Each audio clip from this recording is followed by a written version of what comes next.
guys, it's my dog.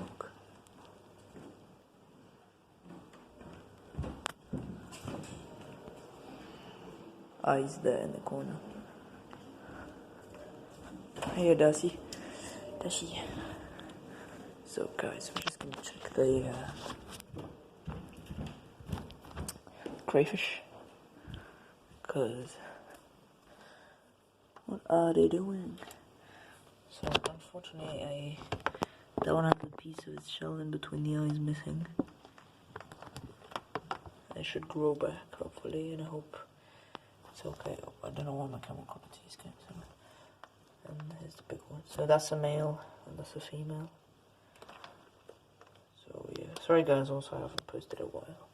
I've been moving, so I really hope that the female's okay. I really hope so. As you see, look, he has a piece. I really hope that she's okay. Hope that they're both okay. Can add some more water in later.